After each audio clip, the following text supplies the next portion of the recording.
Pakatularan, ano? Ano po? Kalbo guys, kalbo na guys. So, balik ko sa ano guys, BM namin guys.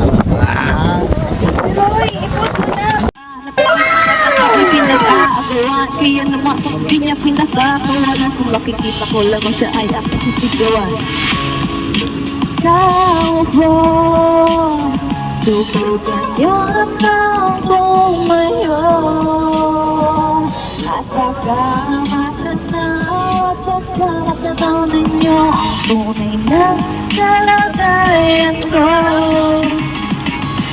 Walang garang na boss sa taong nagkaubo. Alam niyo bang pagtakal ng bigas namin ay di puno. Ang biglig ng bahay namin ay pinagkabit sa ringeras. Sa gabi ay sobrang init na pumupunan ay dati kayang bilhin upang ilagay sa ilog. Yung pinakulong tubig sa lumang ako ring uling-uli. Gamit lang ang pagkada na init na naglasisero. Nagsasisito sila sa umagi. Aring ganyo ang aking inday na may yayaman. At isang kalderong na nagkakabit ng bagang aking kulang na kulang ba rin, ulam na ba yung asin? Ang sikot na beses na maghapoy sa pagkasyahin. Di ko alam kung talang dumarinig. Harang umataas lang ang bakod na nagbubulag-bulagan lamang sakay. Kahit sa dami ng pera nyo, walang doktor na makapagpagsalinaw ng badyang inye.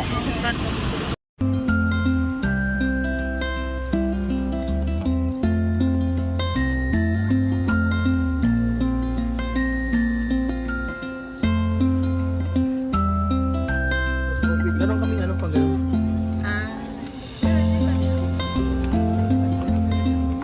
Namiss ka ba? Yes. Kala nagkita na ito pagpano sa siya. Kahit nga si Sir Roy na dati dyan, kala niya yung minumulit ko lang.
Dito.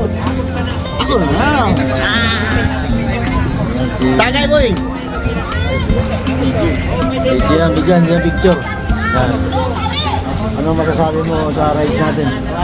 Ano siya guys? Chill ride lang siya. Tapos, pagkaidating namin ng doon may parang 200 meters na ano, panic yung gano'n. Yun lang yun. Hindi pa tapos. Siya tapos. Ano na yun, takot na yun ang mamon. Yun guys. Yun ang experience namin guys.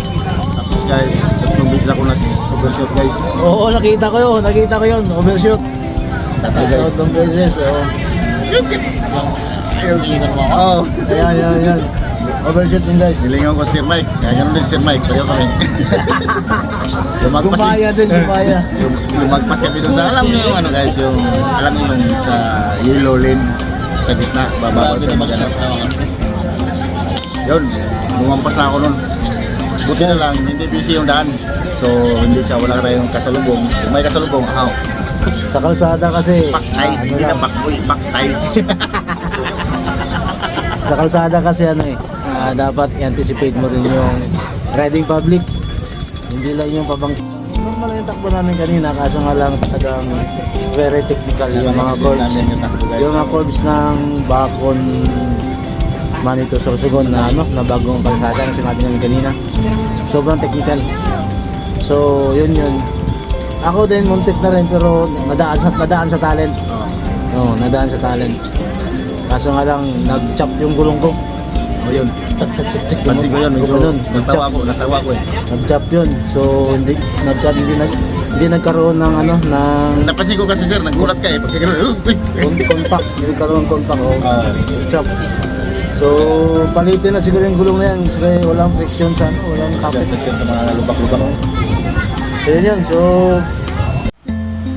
good evening. Ito na. Nakakarating na ito sa staff house namin. Safe naman kaming dumating.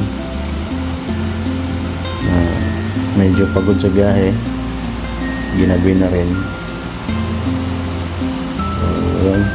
Abangan nyo lang yung next namin na destination.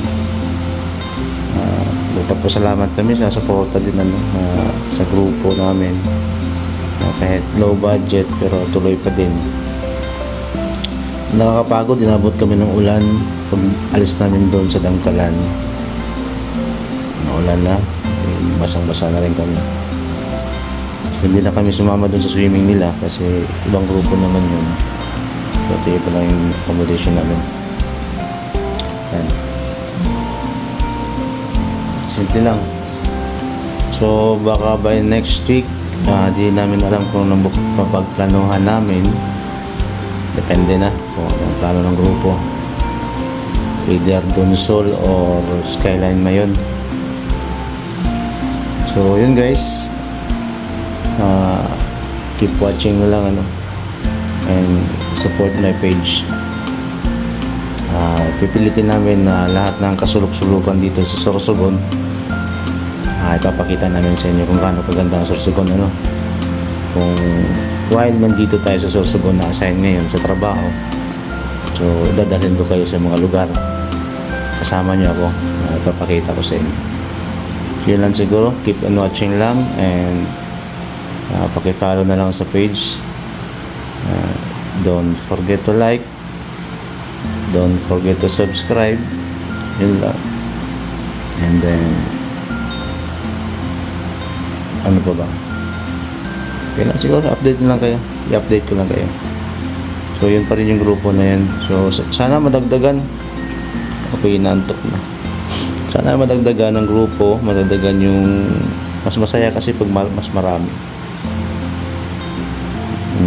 Maraming untoward na pangyayari na minsan hindi maiiwasan.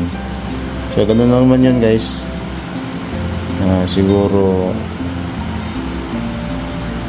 pagkaabangan na lang yung next namin na ruta. So bye bye for the meantime and God bless sa inyo lahat. And salamat pala dun sa birthday boy, pinakain kami ng tanghalian. Sarap, marami pagkain, kaso nga lang hindi kami pwedeng magpakabusog na masyado kasi nagbabiyahe pa nga, baka abutin pa sa daan. Kanina pala muntik din ako, nadulas yung motor natin, si Snipe. Naulan kasi, tapos kakaingat-ingat ko na nagkataon na napadaan ako doon sa sa malumot na area. Buti na lang nakabawi din, hindi natuloy yung pagkasemplang. So papasalamat din ako sa God na ginide nila kami, ginagide sa araw-araw sa habang bumabiyahe kami. So next vlog siguro, i-focus natin doon sa Bacon Manito Sorsogon na kalsada. Hindi namin na po nakalina ng video, hindi kami nakapag-picture doon. Alaman lang, hindi kami kasi nagmamadali ako na dapat makarating kami doon sa Dangkalan Beach 11 or 12. Kasi tansya namin, tatakbuhin namin mga 4 hours. Di mas maaga. Kinuha na namin ng 1.5 oras. Hindi ko na-expect na gano'n kami. Napabilis yung takbo. So yun guys, update namin kayo. Ako, si Pacboy, si Pacboy number 2 pala. Meron pa lang number 1. Pacboy, si Boss Mike, si Brad Joseph. Sa mga tatahakin pa namin kalsada sa araw-araw at isi-share namin sa inyo. Okay? Bye-bye for the meantime. God bless and good night.